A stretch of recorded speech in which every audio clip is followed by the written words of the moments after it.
पूरी किताब का सॉल्यूशन आपको मिलने वाला है चैप्टर वाइज। ये a mirror of common error SSC aspirants के लिए बहुत ही बेनिफिशियल बुक होती है।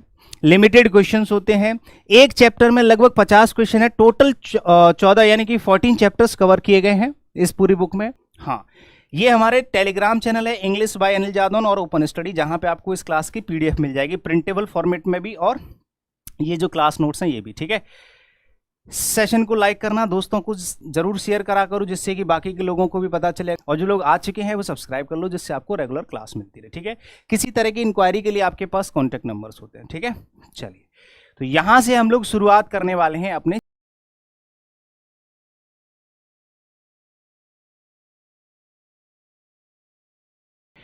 यहां पे कुछ फिक्स फ्रेजेस जो आर्टिकल टॉपिक में यूज करे जाते हैं, इडियोमेटिक फ्रेजेस होते हैं। इनको हम लोग इडियोमेटिक फ्रेजेस कह सकते हैं या फिक्स फ्रेजेस कह सकते हैं। इडियम्स भी फ्रेज होते हैं, फ्रेज भी फ्रेज होते हैं। ठीक है, तो यहां पे आप या तो फिक्स फ्रेजेस कह सकते हो या फिर इडियोमेटिक फ्रेजेस कह सकते हो। ठीक है, इडियोमेटिक फ्रेजेस। ठीक है, तो ऐसे कौन कौन से फ्रेजेस हैं जो फिक्स रहते हैं या तो आर्टिकल के साथ या फिर विदाउट आर्टिकल। ठीक है, वो मैं आपको यहां पे सिखा रहा हूं। जैसे यहां पे दो तरह के फ्रेजेस होते हैं जिनका आर्टिकल के कॉन्सेप्ट से कोई कनेक्शन नहीं होता दूर दूर तक, मतलब उसमें आप कॉन्सेप्ट इस्तेमाल नहीं कर सकते, कोई लॉजिक नहीं हो, कोई कॉन्सेप्ट नहीं होता है। जैसे यहां पे लिखा है fixed idiomatic phrases with article, और ऊपर लिखा हुआ है fixed idiomatic phrases without article. दो तरह के फ्रेज होते हैं। ठीक है, वो सारे के सारे फ्रेज, बहुत इंपॉर्टेंट चीज सिखा रहा हूं, मोस्ट इंपॉर्टेंट चीज, मोस्ट इंपॉर्टेंट रूल कह सकते हो, कॉन्सेप्ट कह सकते हो, पॉइंट कह सकते हो, कुछ भी कह सकते हो जो आपकी समझ में आ जाए। ठीक है भैया, तो यहां पे आप देखोगे जैसे कि मेक अ नॉइज होता है, तो ये होता है, इसमें आर्टिकल यूज करना ही पड़ेगा। इन अ डिलेमा, दुविधा में होना,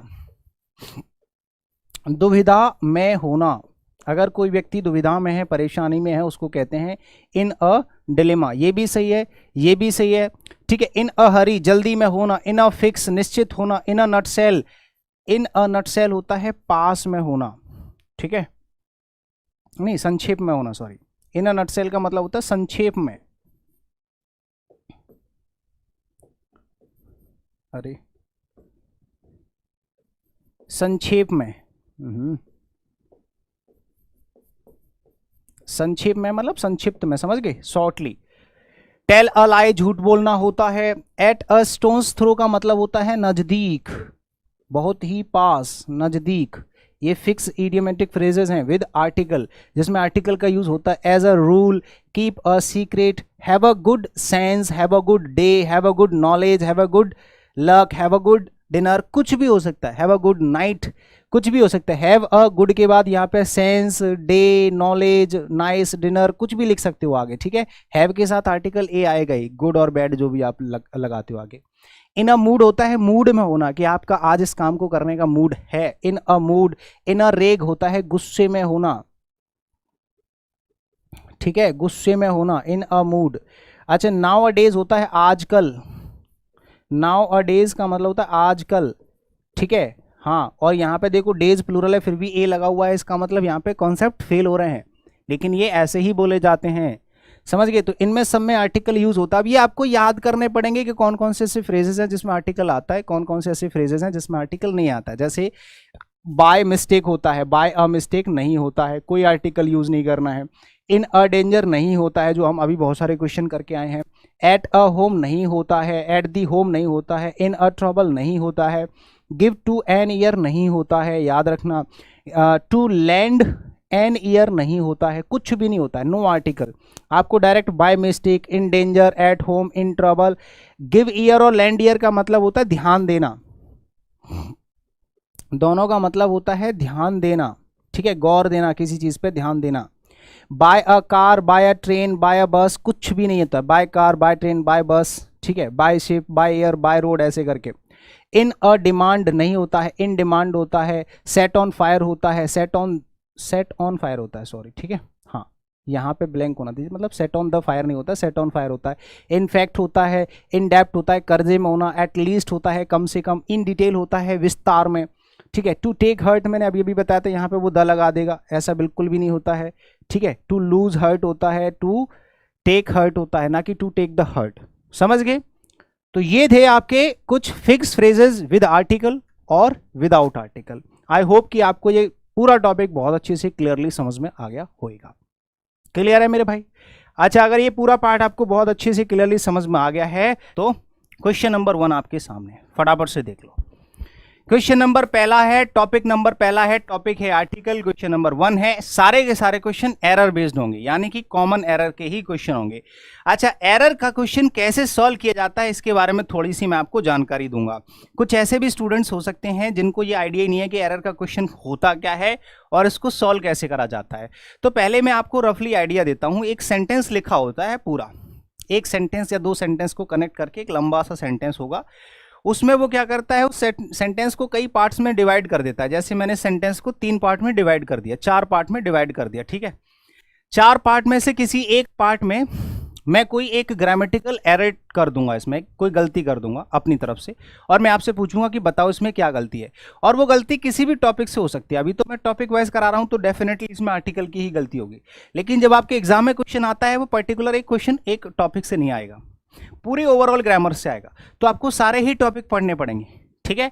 अगर आप चाहते हैं कि सर ये जो क्वेश्चन है अगर मेरे से सॉल्व नहीं हो रहे हैं, अगर सॉल्व करने के लिए, जैसे आपको ये क्वेश्चन सॉल्व नहीं हो रहे हैं, आपको समझ में नहीं आ रहा है, तो आपको पहले कॉन्सेप्ट सीखने पड़ेंगे, तब ये क्वेश्चन समझ में आएंगे। हर एक क्वेश्चन के पीछे एक लॉजिक होता है, कॉन्सेप्ट होता है, वो कॉन्सेप्ट आपको आना चाहिए तभी क्वेश्चन।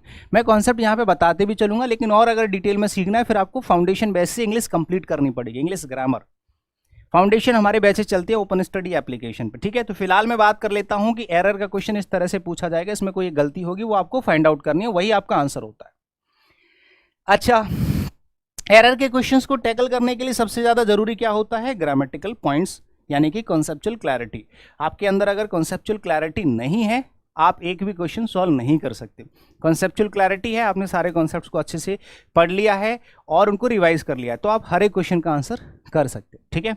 इतनी सी बात समझ में आ गई। अब देखो, जैसे ये पहला क्वेश्चन है, in science the credit goes to a man who convinces the world not to the man to whom the idea first occurs. जैसे मान लो कि इस संसार में किसी भी चीज को लेकर के किसी व्यक्ति के दिमाग में आइडिया आता है कि चलो यार ऐसा करते हैं ना, एक कंप्यूटर बनाते हैं या फिर एक एसी बनाते हैं जिससे जो गर्म हवा है उसको हम ठंडा कर सकते हैं, यानी कि हम ठंडी हवा दे सकते हैं लोगों को। तो एसी का दिमाग में आइडिया आया, तो अब ये जो क्रेडिट है वो उस व्यक्ति को जाएगा जिसके दिमाग में आइडिया आया है, या उस व्यक्ति को जाएगा जिसने इस एसी को बनाया है? किसी ने बना के तैयार भी कर दिया, तो ये क्रेडिट किसको आ सकता है? भले ही मेरे दिमाग में सबसे पहले आइडिया आया था, लेकिन उसने बना के तैयार करा है सबसे पहले नंबर पे, तो उसको इसका क्रेडिट जाना चाहिए। अच्छा, ये तो रही वैसी बात बिहेवियरली। अब इसमें हम बात करते हैं कि इसमें गलती क्या है। तो इसमें देखो, ये कह रहा है कि साइंस के अंदर जो क्रेडिट है वो जाता है उस व्यक्ति को। कौन से व्यक्ति को? उस व्यक्ति को जिसने संसार को कन्विंस करा है, ना कि उस व्यक्ति को जिसके दिमाग में आइडिया आया था पहले। नहीं नहीं, उस व्यक्ति को जिसने संसार को कन्विंस करा है। तो पहली बात, ये जो व्यक्ति है ना, ये पर्टिकुलर है, यानी कि ये कोई जनरल नहीं है, ये कोई जनरल मैन नहीं है, कॉमन मैन नहीं है, ये पर्टिकुलर है। हमें इससे पहले डेफिनेट आर्टिकल यूज करना पड़ेगा। अब आपको ये पता होना चाहिए कि आर्टिकल ए, एन और द में क्या फर्क होता है। आर्टिकल ए और एन होते हैं इनडेफिनेट आर्टिकल। क्या होते हैं मेरे भाई? ये होते हैं इनडेफिनेट आर्टिकल, यानी कि जब भी आप ए और एन लगाओगे तो कॉमन लोगों के लिए लगाओगे, यानी कि एक ऐसा व्यक्ति जो स्पेशल नहीं है, कोई भी एक व्यक्ति है। लेकिन जैसे ही कोई व्यक्ति स्पेशल हो जाता है या कोई भी नाउन डेफिनेट हो जाता है, तो उसके लिए हम डेफिनेट आर्टिकल लगाते हैं, ठीक है। ये कॉमन नाउन के लिए, कॉमन नाउन के लिए, और ये डेफिनेट नाउन के लिए।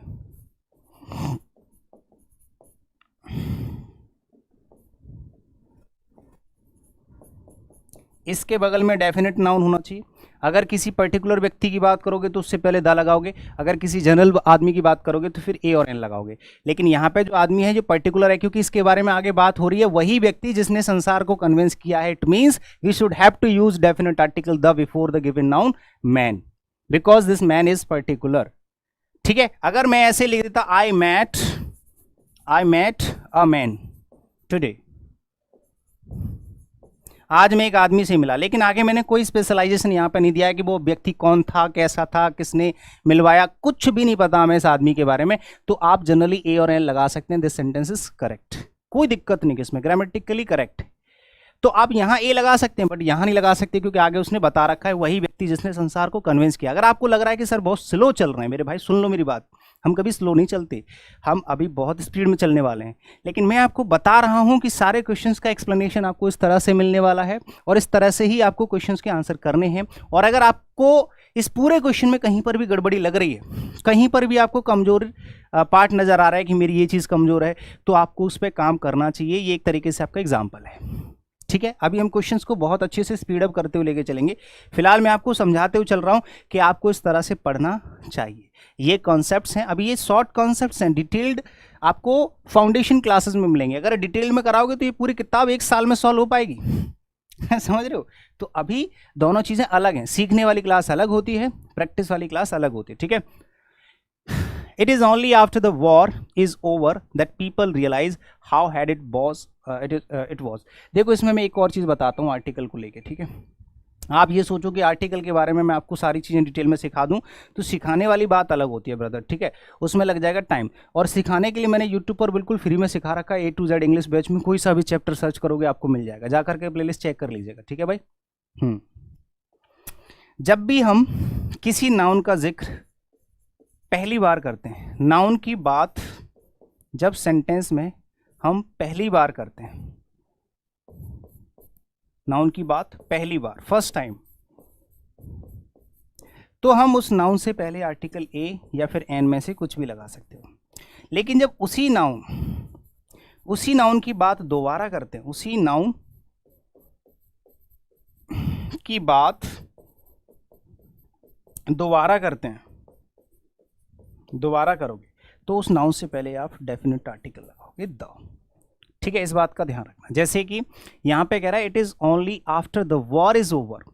यहां पे जो वॉर वर्ड है ना, वॉर, ये कोई पर्टिकुलर वॉर की बात हो रही है कि world war first, world war second, या फिर महाभारत का वॉर, या फिर रामायण का वॉर, किसी भी वॉर की बात हो रही है पर्टिकुलर? नहीं हो रही ना।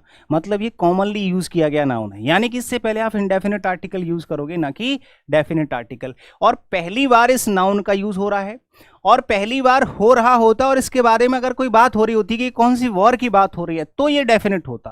लेकिन अभी ये डेफिनेट नहीं है, ये इनडेफिनेट है। कोई सी भी एक वॉर जब खत्म हो जाती है तब लोगों को रियलाइज होता है कि कितना नुकसान हुआ, ये वॉर नहीं होना चाहिए था।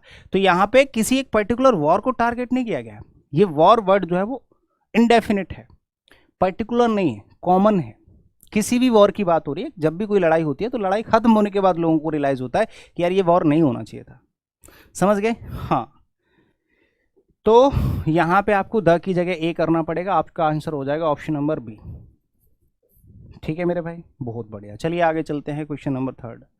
ये आपका एक एडजेक्टिव इंपॉर्टेंट कॉन्सेप्ट है, ये इंपॉर्टेंट कॉन्सेप्ट है, और ये एडजेक्टिव टॉपिक से भी रिलेट करता है प्लस आर्टिकल टॉपिक से भी रिलेट करता है। क्योंकि ये चीज़ मैं जो आप लोगों को स्टूडेंट्स को पढ़ाता हूँ, जो मेरे से पढ़े होंगे कॉन्सेप्चुअली, ठीक है, जिसने भी फाउंडेशन क्लासेस से पढ़ा होगा, उनको मैंने ये चीज़ बहुत अच्छे से डिटेल में सिखा रखी होती है एडजेक्टिव टॉपिक के अंदर। वहाँ पे कॉन्सेप्ट होता है ऑफ द टू, ठीक है, क्या होता है? ऑफ द टू प्लस एक यहाँ पे नाउन लिखा होगा, और वो नाउन प्लूरल फॉर्म में लिखा होगा, ठीक है। और इससे पहले यहाँ पे एक एडजेक्टिव लिखा होता है, ठीक है। उस एडजेक्टिव को आप कंपैरेटिव डिग्री में लिखते हो और उससे पहले डेफिनेट आर्टिकल द का यूज करते हैं। रीजन है कि यहाँ पे जो दो लोग हैं, इनमें से एक व्यक्ति का सिलेक्शन होता है। क्या होता है मेरे भाई? एक व्यक्ति का सिलेक्शन होता है, ठीक है। हाँ, यहाँ पे जिस व्यक्ति का आप कंपैरिजन कर रहे हो, उस व्यक्ति का इन दोनों में से सिलेक्शन होता है, किसी एक व्यक्ति की बात हो रही होती है, और सिलेक्शन के लिए ही यहाँ पे ऑफ लगाया जाता है, और इसी वजह से यहाँ पे देन का यूज नहीं करा जाता है। जनरल केस में कंपैरेटिव डिग्री के साथ देन आता है, लेकिन यहाँ पे देन नहीं आएगा, यहाँ पे ऑफ आएगा। पता है क्यों? क्योंकि टू से पहले द लगा हुआ है, जिसका मतलब है इन दोनों कैंडिडेट में से किसी एक कैंडिडेट को हम यहाँ पे सेलेक्ट करके उसका कंपेरिजन कर रहे हैं। हो सकता है कुछ ऐसे स्टूडेंट्स होंगे जो बिल्कुल बेसिक होंगे, जो क्लास की शुरुआत कर रहे होंगे, जो अभी सीखना स्टार्ट कर रहे होंगे, बिल्कुल नए नए होंगे, उनको ये चीज़ें समझ में ही ना आए, ठीक है। जितनी स्पीड में मैं बता रहा हूँ, उस स्पीड में सिर्फ वही व्यक्ति रिलेट कर सकता है जिसने थोड़ा बहुत कभी पढ़ा होगा, जिसने बिल्कुल कभी ये कॉन्सेप्ट सुना ही नहीं है, एडजेक्टिव टॉपिक ही नहीं पढ़ा, तो वो इस क्वेश्चन को ना तो समझ पाएगा ना सॉल्व कर पाएगा। उसको बेसिक से चीज़ें सीखनी चाहिए। कहाँ से सीखोगे, कैसे सीखोगे, पूरी बातें बता देता हूँ। अगर आप बेसिक से चीज़ें सीखना चाहते हैं ग्रामेटिकली हर एक चैप्टर को अच्छे से फ्री में, तो यूट्यूब से सीख लो। मेरे यूट्यूब पर आप लोग प्लेलिस्ट में जाओगे तो A to Z English batch का पूरा प्लेलिस्ट बना हुआ है। अगर आप पूरी कंप्लीट इंग्लिश तसल्ली से एक एक चीज़ और बारीकी से सीखना चाहते हो, ओपन स्टडी एप्लीकेशन पे, अभी मैं आपको थोड़ी देर में बताऊंगा, ठीक है। अभी फिलहाल मैं इस क्वेश्चन को समझा दूं, उसके बाद बताऊंगा कहाँ से कैसे आप जो है चीज़ें सीख सकते हो। तो यहाँ पे इस कंपैरेटिव डिग्री से पहले आपको द का यूज़ करना पड़ेगा। वही चीज़ यहाँ पे दे रखी है, देखो ये रही कंपैरेटिव डिग्री। हो सकता है ये बाद में लिखा हो, ये पहले लिखा हो सकता है ये बाद में लिखा हो, ये पहले लिखा हो, उससे कोई फर्क नहीं पड़ता। तो of the two plus answers देखो जरा, और यहाँ पे कंपैरेटिव डिग्री देखो जरा, तो इससे पहले आपको द का यूज़ करना पड़ेगा। डी वाले पार्ट में गलती है, आपका आंसर हो गया डी। आ गई बात समझ में सभी को? तो यहाँ पे आपका आंसर हो गया D. He is unfortunate enough to lose few friends he made during his stay at Patna.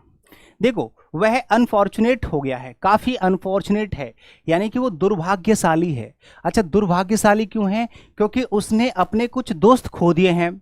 अपने जब भी वो पटना में रहता था ना, जब वो पटना में रहता था तो उस समय उसने अपने कुछ दोस्त खो दिए, इसकी वजह से वो दुर्भाग्यपूर्ण है, यानी कि उसका भाग्य खराब है। लेकिन अगर भाग्य खराब है तो कुछ ना कुछ दोस्त खोए होंगे। फिर से ये एडजेक्टिव टॉपिक का ही क्वेश्चन है, एडजेक्टिव प्लस आर्टिकल। तो यहाँ पे आपने पढ़ा होगा लिटिल और फ्यू के बारे में। लिटिल जो होता है वो अनकाउंटेबल नाउन के लिए यूज करा जाता है, अनकाउंटेबल नाउन के लिए, और फ्यू जो होता है वो काउंटेबल नाउन के लिए यूज करा जाता है, ठीक है। लिटिल से पहले देखो ये दोनों नेगेटिव वर्ड होते हैं, ठीक है। नेगेटिव वर्ड्स यानी कि इनका अमाउंट ऐसा होता है लगभग zero, almost nothing you can say, ठीक है। लेकिन अगर यहाँ पे आपने फ्रेंड से पहले फ्यू लगा दिया, इसका मतलब है कि उसने एक भी दोस्त नहीं खोया है, तो फिर वो अनफॉर्चुनेट कैसे हो गया, वो दुर्भाग्यशाली कैसे हो गया? वो दुर्भाग्यशाली है ही नहीं, क्योंकि उसने दोस्त खोए नहीं है, क्योंकि ये तो नेगेटिव होता है, मतलब कोई भी दोस्त उसने नहीं खोया, इसका मतलब कुछ तो दोस्त खोए होंगे। तो यहाँ पे आपको आर्टिकल ए लगाना होता है। जैसे ही आप ए लिटिल या फिर ए फ्यू यूज करते हो, अ लिटिल और अ फ्यू, इसका मतलब होता है ये दोनों, इसका मतलब हो गया पॉजिटिव अमाउंट, यानी कि ये भी काउंटेबल अनकाउंटेबल वो सेम ही चीज रहेगी, बट ये है कि थोड़ा सा अमाउंट पॉजिटिव हो जाता है। यानी कि जैसे मान लो मेरे 10 दोस्त हैं तो मैंने उसमें से 2-3 दोस्त खो दिए, इसका मतलब है कि थोड़ा सा अमाउंट। लेकिन मैंने 10 के 10 अगर दोस्त खो दिए, इसका मतलब है द लिटिल और द फ्यू, इसका मतलब है कि जितने भी दोस्त उसके पास थे वो सारे खो दिए, ठीक है। इसका मतलब होता है 100%, ठीक है। हाँ, ये भी पॉजिटिव है, ये भी पॉजिटिव है, बट ये नेगेटिव है। इसका मतलब होता है थोड़ा सा, इसका मतलब होता है बिल्कुल नहीं, और इसका मतलब होता है सारा। समझ गए? इतने पे भी अगर आपको समझ में नहीं आ रहा है, फिर आपके बहुत ही ज़्यादा बेसिक्स खराब है। जिसने थोड़ा बहुत भी पढ़ रखा होगा उसको इतने से समझ में आ गया होगा। इसका मतलब है कि यहाँ पर उसने कुछ दोस्त खोए हैं, तो ऑप्शन नंबर सी में आप आंसर टिक करोगे। द कब लगाते हैं सर? द तब लगाते हैं जब इसमें कोई हिंट दे रखी हो कि सारे के सारे। अब देखो इसमें हिंट दे रखी है ही मेड, जितने भी उसने बनाए थे, ठीक है। यहां पे देखो क्या यूज होगा, इसमें हिंट दे रखा है, इसमें की वर्ड है, यहां पे इसका जो है इंडिकेशन दे रखा है, जितने भी उसने बनाए थे, जितने भी उसने बनाए थे, जितने दोस्त उसने बनाए थे वो सारे खो दिए। तो यहां पे 100% की बात हो रही है भाई, उसने बनाए थे, यानी कि जितने भी दोस्त उसने बनाए थे पटना में रहने के दौरान, जब भी वो पटना में था तो उसने बहुत सारे दोस्त बनाए थे, और जितने भी दोस्त बनाए थे उसने सारे के सारे दोस्त खो दिए। इसका मतलब यहाँ पे आपको द यूज करना पड़ेगा, ठीक है, ए यूज नहीं करना है। यहाँ पे हिंट दे रखी है द फ्यू यूज होगा। क्या होगा मेरे भाई? द फ्यू का मतलब होता है 100%। सर आपको कैसे पता चला? यहाँ लिखा हुआ ही मेड का मतलब है जितने भी उसने बनाए थे, जितने भी दोस्त उसने बनाए थे सारे के सारे खो दिए। इसका मतलब हो गया द फ्यू, ठीक है। उम्मीद है कि अब आपको ये समझ में आ गया होगा। Option number C is the correct answer. Answer हो जाएगा आपका ऑप्शन नंबर सी, ठीक है मेरे भाई। चलिए, there were a number of pretty girls in the party but it was Ragini who remained a center of attraction। यहां मैं आपको एक बहुत ही प्यारा सा कॉन्सेप्ट सिखाता हूं, ठीक है। जब भी किसी सेंटेंस में एक नाउन हो, ठीक है, और उसके बाद प्रेपोजिशन ऑफ लगी हो, फिर से एक और नाउन हो, ठीक है, और इस वाले नाउन का इस वाले नाउन पर क्या अधिकार हो, क्या हो मेरे भाई, अधिकार हो। अधिकार कह सकते हो, हिस्सा कह सकते हो, पोजेशन कह सकते हो, हिस्सा यानी कि पोजेशन, कुछ भी कह सकते हो। ठीक है, तो आप क्या करोगे, इस वाले नाउन से पहले डेफिनेट आर्टिकल द का यूज करोगे, इस वाले नाउन से पहले डेफिनेट आर्टिकल द का यूज करोगे। ये कॉन्सेप्ट है, ठीक है, ये कॉन्सेप्ट है कि अगर दो नाउन है, बीच में ऑफ लगा हुआ है, इस वाले नाउन पे इस वाले नाउन का पोजीशन है या अधिकार है, यानी कि हिस्सा है किसी चीज का, या तो हिस्सा है, ये इसी का हिस्सा है, या इस पे इसका अधिकार है, ठीक है, यानी कि पोजीशन है, तो इससे पहले आप डेफिनेट आर्टिकल द लगाओगे। जैसे कि यहाँ पे देख रहे हो, उसमें बहुत सारी लड़कियां थी सुंदर सुंदर पार्टी में, लेकिन रागिनी जो थी वो सब लोगों की नजर में एकदम हाईलाइट थी, यानी कि वो सेंटर ऑफ अट्रैक्शन। तो आप देख पा रहे होंगे यहाँ पे कि ये जो सेंटर के बाद ऑफ लिखा हुआ, उसके बाद एक नाउन तो ये हो गया और एक नाउन ये हो गया, तो यहाँ पे उसने ए लगा दिया है। ए सेंटर ऑफ अट्रैक्शन नहीं होगा, द सेंटर ऑफ अट्रैक्शन होगा। क्या होगा, the centre of attraction is the correct answer. ठीक है, तो यानी कि ऑप्शन नंबर डी आपका सही जवाब हो जाएगा, आंसर आपका डी हो गया। उम्मीद है कि आपको ये पार्ट पूरी तरह से समझ में आ गया होगा।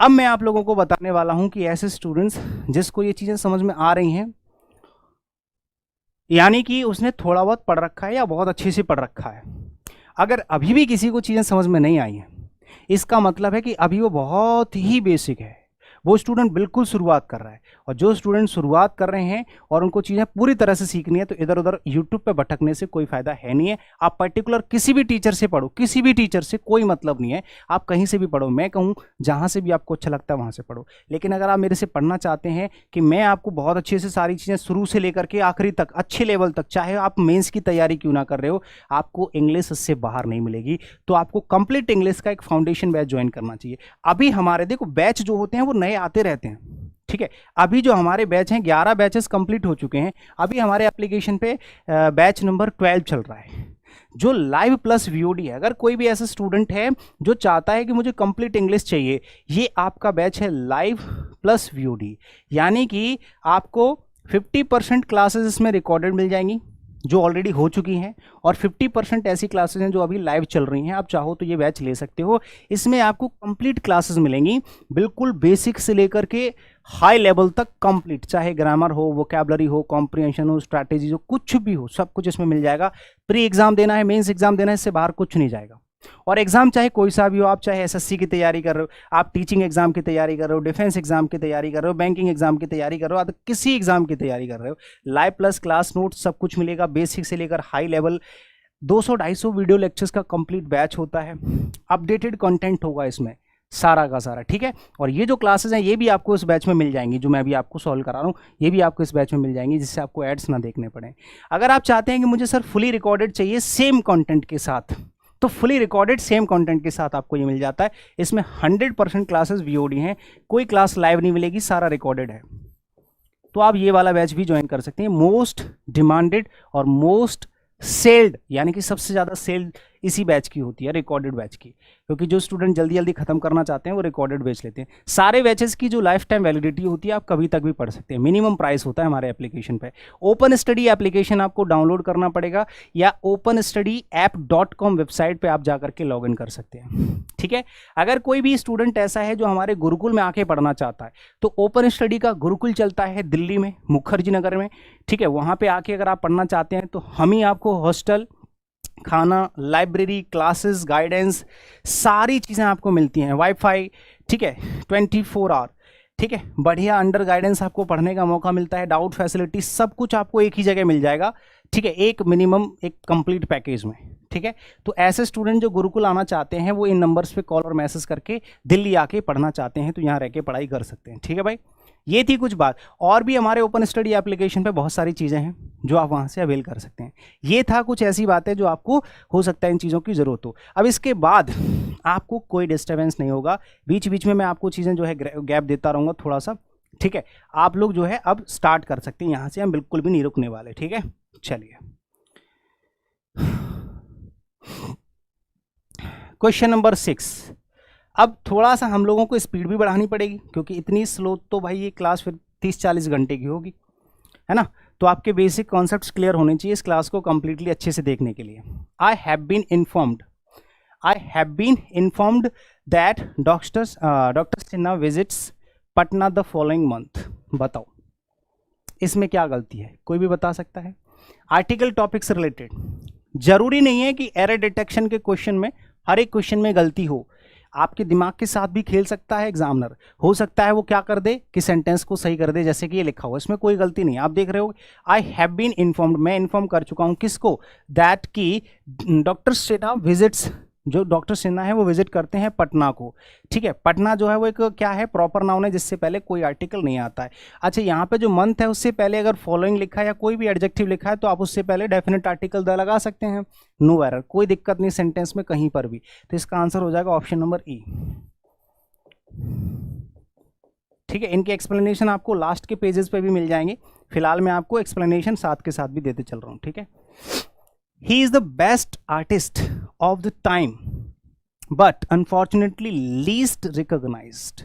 बोलते हैं ना कि ये व्यक्ति अपने समय का बहुत अच्छा व्यक्ति है लेकिन इसको लोग पहचानते नहीं है। अब बताओ इसमें क्या गड़बड़ी है। भाई आपको एक कॉन्सेप्ट समझना चाहिए, द प्लस सुपरलेटिव डिग्री। ये आपको पता होगा कि सुपरलेटिव डिग्री से पहले द का यूज किया जाता है। अब देखो सुपरलेटिव डिग्री यहाँ पे बेस्ट है, इससे पहले द लगा हुआ है, कोई दिक्कत नहीं, लेकिन यहाँ पे लीस्ट भी सुपरलेटिव डिग्री है। लिटिल, लिटिल की सुपरलेटिव डिग्री होती है लिटिल, लेस और लीस्ट। ये आपकी पॉजिटिव डिग्री, ये आपकी कंपैरेटिव डिग्री और ये आपकी सुपरलेटिव डिग्री। सुपरलेटिव डिग्री से पहले द का यूज करा जाता है तो यहाँ पे भी आपको द का यूज करना पड़ेगा। उम्मीद है कि आपको समझ में आ गया होगा एक ही बार में। तो ऑप्शन नंबर डी जो है ये आपका आंसर हो जाएगा। आंसर आपको टिक करना है option number D. Are you getting my point? अगर आपको सारी चीजें क्लियरली समझ में आ रही है और सेशन अच्छा लग रहा है तो कमेंट जरूर किया करो भाई, कमेंट करके बताओ ताकि अगर कोई दूसरा व्यक्ति आकर के क्लास देखे तो उसको भी यहाँ पे कुछ अच्छा दिखे। वो आपके कमेंट्स पढ़ेगा, आते ही देखेगा कि इस क्लास का फीडबैक क्या है। तो आप इस क्लास का फीडबैक दिया करो, हर क्लास का फीडबैक दिया करो, जिससे उन लोगों को आसानी हो जाए जो नए स्टूडेंट्स होते हैं। जो कोई बाहर से स्टूडेंट आके क्लास देख रहा है उसको पता होना चाहिए, वो सीधे क्लास नहीं देखेगा, वो आपके कमेंट्स देखेगा। कमेंट छोड़ो फटाफट से। ही सेड, अच्छा बुरा मुझे कोई उम्मीद नहीं कि आप अच्छा ही करो, आप अच्छा बोल सकते हो, बुरा जैसा आपको फील होता है वैसा। जेन्युइन रिव्यू दिया करो, जेन्युइन कमेंट दिया करो। He said that he felt nervous because a friend of his had given him a very bad news। सोच के देखो इसमें क्या गलती हो सकती है, बताओ, सोच के देखो क्या गलती हो सकती है। देखो, he said that he felt nervous because a friend of his, ठीक है, a friend of his had given, पहली बात तो a friend of his, ये जो his है ना ये पॉजेसिव प्रोनाउन है, इसको एडजेक्टिव मत समझ लेना, ठीक है। हाँ, ये पॉजेसिव प्रोनाउन है। हाँ, जब भी एक पोजेशन के साथ आप आगे प्रोनाउन लिखते हो तो पॉजेसिव प्रोनाउन लिख सकते हैं, जैसे अ फ्रेंड ऑफ माइन, ठीक है, friend of mine, friend of mine. तो यहाँ पे जो है माइन प्रोनाउन है, ऐसे ही हिज जो है प्रोनाउन भी होता है एडजेक्टिव भी होता है। तो यहाँ पे प्रोनाउन ने ध्यान रखना है, इसमें कोई गड़बड़ी नहीं है। गड़बड़ी है यहाँ पे कि had given him a very bad news. देखो, जब भी कोई सेंटेंस है और उसमें अनकाउंटेबल नाउन है तो अनकाउंटेबल नाउन से पहले आप ए और एन नहीं लगा सकते, ठीक है, क्योंकि ए और एन यूज करते हैं काउंटेबल नाउन्स के लिए। तो आप यहाँ पे देख रहे हो कि जो न्यूज है ना वो आपका अनकाउंटेबल नाउन है। अनकाउंटेबल नाउन है तो भले ही वेरी बैड न्यूज है, वेरी बैड न्यूज बोल दो, अ वेरी बैड न्यूज नहीं बोल सकते, ठीक है। तो यहाँ पे ए और एन हटाना पड़ेगा, अनकाउंटेबल नाउन से पहले कोई आर्टिकल यूज नहीं करते, ठीक है। तो आंसर हो जाएगा आपका ऑप्शन नंबर डी। बताइए कितने लोगों को यहां तक कोई दिक्कत नहीं है? आगे बताओ अगले क्वेश्चन का आंसर।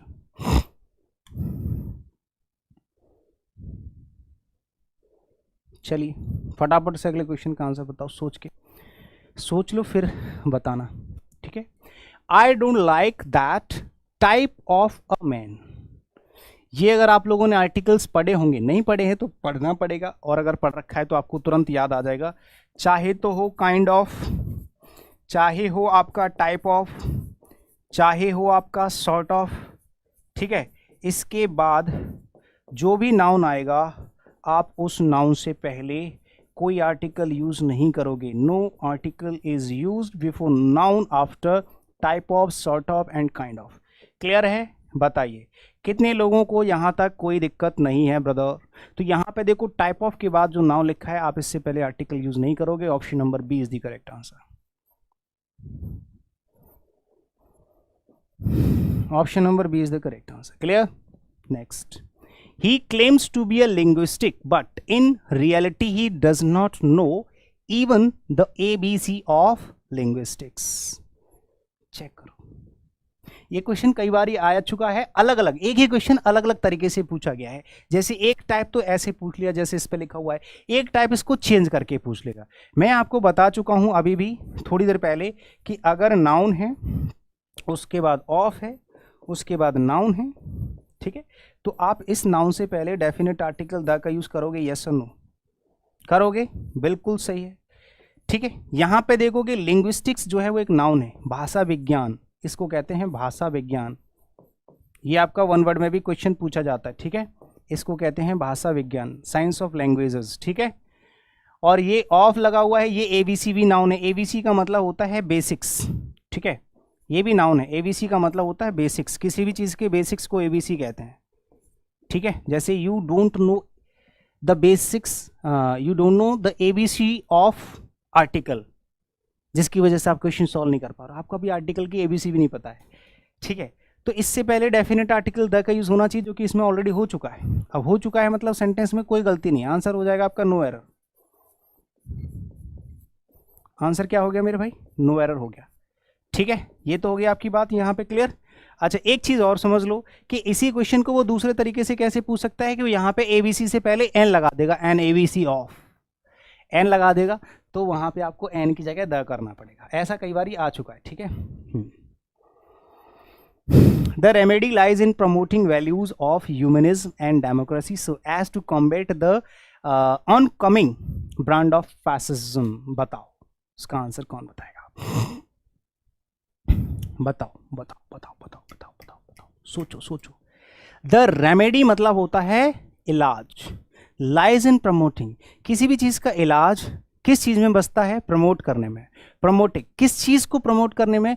प्रमोटिंग वैल्यूज ऑफ, फिर से वही कॉन्सेप्ट है, values of humanism. Noun of, noun पहले द का यूज होगा, सेम कॉन्सेप्ट है। अगर कोई नाउन है, ऑफ लगा हुआ है, नाउन लगा हुआ है, और इस नाउन पे पोजीशन है, अधिकार है, तो आपको इस नाउन से पहले डेफिनेट आर्टिकल द का यूज करना पड़ेगा। बताइए करना पड़ेगा कि नहीं? तो द का यूज करना पड़ेगा। Option number B is the correct answer. Option number B is the correct answer. Clear? Next, when the house was set on the fire, ये फिक्स फ्रेजेस के क्वेश्चंस हैं। अब देखो मैं सारी चीजें यहाँ पे नहीं सिखा सकता, मैं आपको बता रहा हूँ, पूरा आर्टिकल टॉपिक आप चाहो तो यहाँ पे नहीं सिखा सकता। आपको पता है कि ये 10 घंटे से कम में मैं कोशिश करूंगा इस क्लास को, लेकिन मुझे लग नहीं रहा कि जिस तरह से मैं पढ़ा रहा हूँ 10 घंटे की क्लास या उससे ऊपर जा सकती है, हो सकता है। लेकिन आप चाहोगे मुझे सारे टॉपिक्स बोले बेसिक से पूरी चीजें सिखा दो, वो नहीं हो पाएगा, क्योंकि ये तो पूरा 6 महीने का कोर्स होता है पूरा, ऐसे तो पॉसिबल ही नहीं है ना पूरी किताब को पढ़ाना, इसका मतलब 6 महीने लगेंगे। तो मैं आपको सिर्फ याद दिला सकता हूँ, जैसे कि आप देख रहे होगे ये फिक्स फ्रेजेस का क्वेश्चन है। कुछ फिक्स फ्रेजेस होते हैं जिसमें आर्टिकल के कॉन्सेप्ट्स काम नहीं करते, सिर्फ वो फिक्स फ्रेजेस होते हैं। जैसे सेट ऑन फायर होता है, सेट ऑन फायर होता है, सेट ऑन दी फायर नहीं होता। मेक अ नॉइज होता है, भले ही नॉइज अनकाउंटेबल नाउन है फिर भी उससे पहले ए आ रहा है, ठीक है। टेल अ लाई होता है, सुना होगा, समझ रहे हो ना। बाय द कार नहीं होता, बाय अ कार नहीं होता, बाय कार, बाय ट्रेन। कुछ ऐसे होते हैं जो विद आर्टिकल यूज होते हैं, कुछ ऐसे फ्रेज होते हैं जो विदाउट आर्टिकल यूज होते हैं। तो यहाँ पे जो सेट ऑन के साथ फायर लिखा हुआ, इससे पहले डेफिनेट आर्टिकल यूज नहीं होगा, फिक्स फ्रेज होते हैं सेट ऑन फायर, ठीक है, ये फिक्स होता है। ऐसे ऐसे फिक्स्ड फ्रेजेस कुछ ऐसे हैं जो मैं आपको आर्टिकल टॉपिक में पढ़ा चुका होता हूँ। अब जाकर के आर्टिकल की क्लास देखना, उसमें सब कुछ लिखा हुआ मिल जाएगा, ठीक है। जिसने थोड़ा बहुत पढ़ रखा होगा उसको तुरंत समझ में आ ही गया होगा। आंसर ऑप्शन नंबर बी हो जाएगा। Next, a first step in a rational solution. बताओ, सिंपल सी चीज है, सिंपल सी चीज है। बताओ, आपको मैंने बताया कि सुपरलेटिव डिग्री जितनी भी होती है उनसे पहले डेफिनेट आर्टिकल द का यूज होता है, प्लस ऑर्डिनल नंबर्स जो होते हैं ना, first, second, third, fourth, fifth, sixth, seventh, eighth, ninth, the next, the first, the former, the latter, इन सबसे पहले डेफिनेट आर्टिकल द का यूज किया जाता है। द प्लस सुपरलेटिव डिग्री और ordinal numbers. Ordinal numbers, ordinal numbers क्या होते हैं?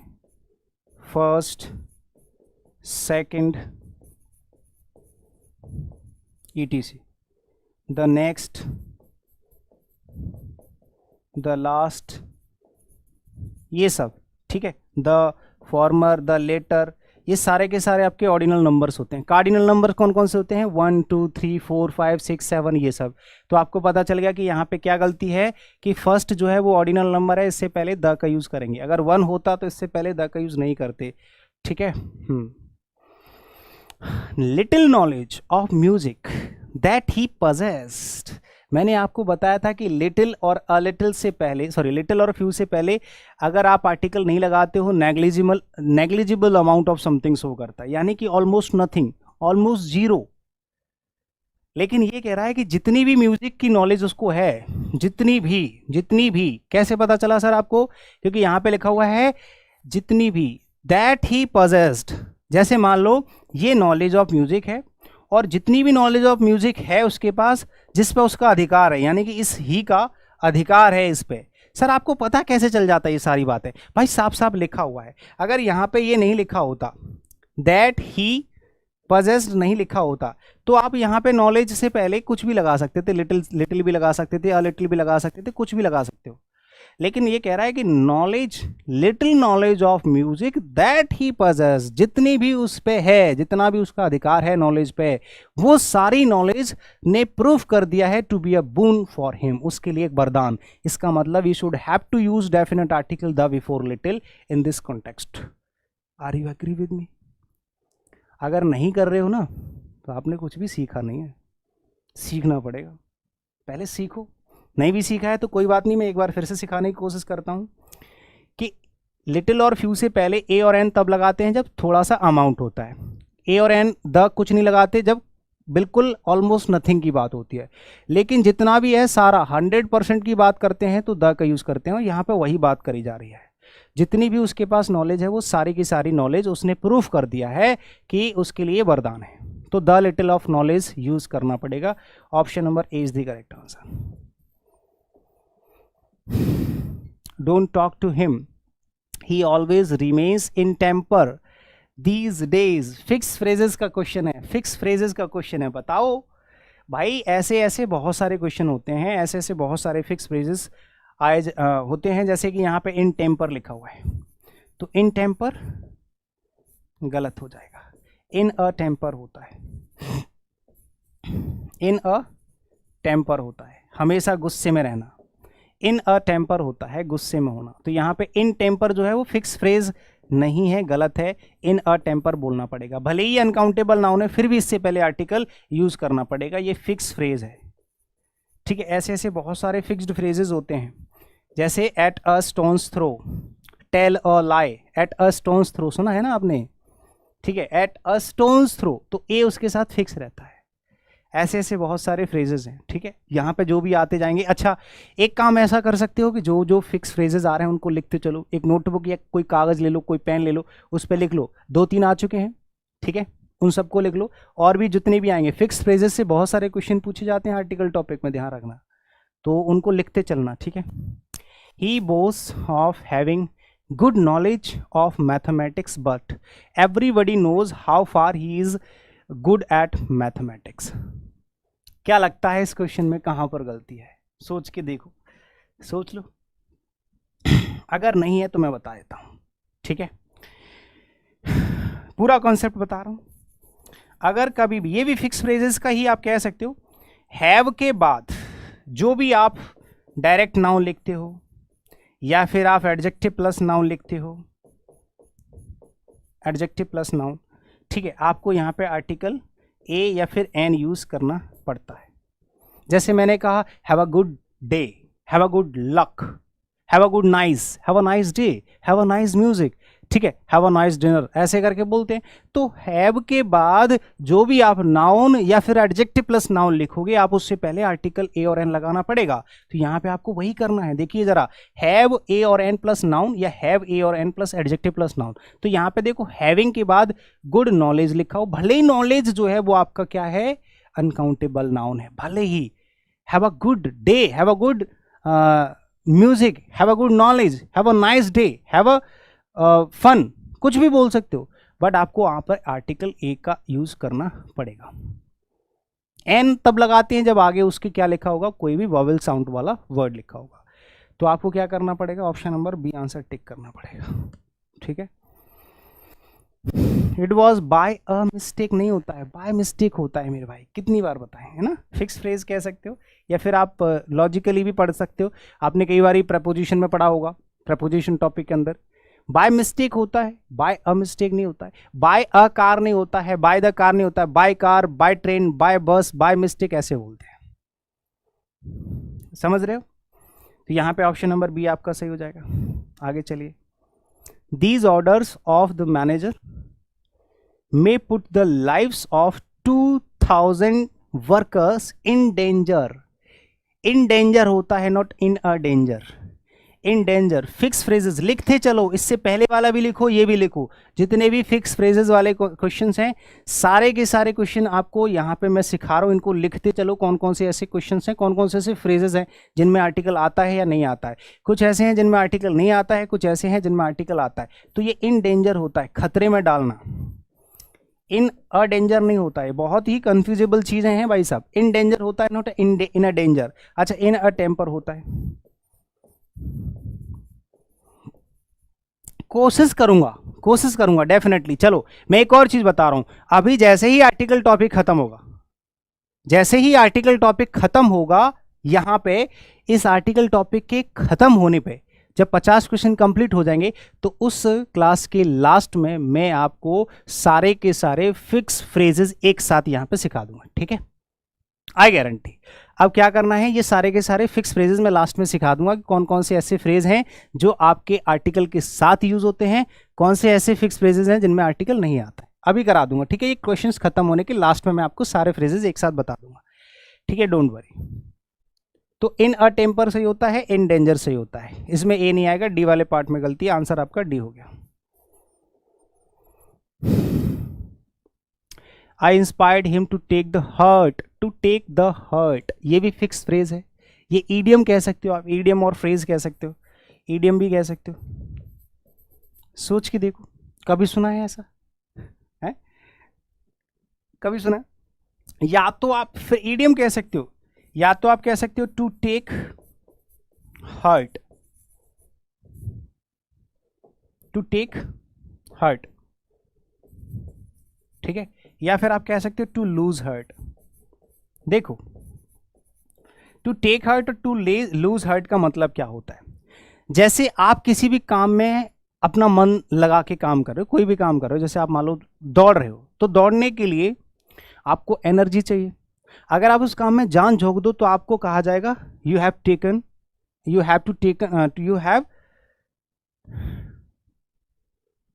मतलब टू टेक हर्ट, मतलब उसने जो है इस काम को मन लगाकर करा है, मतलब टू एनकरेज समवन। बोलते ना यार, किसी काम को दिल से करना, है ना, किसी काम को दिल से करना। आप ये कह सकते हैं टू टेक हर्ट का मतलब होता है, बस मैं आपको जो सिखाने जा रहा हूँ, ये सिखाना चाह रहा हूँ कि वो जानबूझ करके हर्ट से पहले द का यूज करके देगा, या तो टू लूज हर्ट, ऐसे यहाँ पर लूज से पहले भी द लिख देगा, इससे हर्ट से पहले यहाँ पे भी, ठीक है। ये भी आपको गलत कर देना है, यानी कि ये भी गलत है, ये सही है, ठीक है, और ये भी सही है। इसका मतलब होता है टू एनकरेज समवन, ठीक है, एनकरेज यानी किसी को प्रोत्साहन देना, ठीक है, प्रोत्साहित करना, प्रोत्साहित करना। और इसका मतलब होता है किसी को हतोत्साहित करना, टू डिस्करेज, किसी की हिम्मत तोड़ देना, हतोत्साहित करना,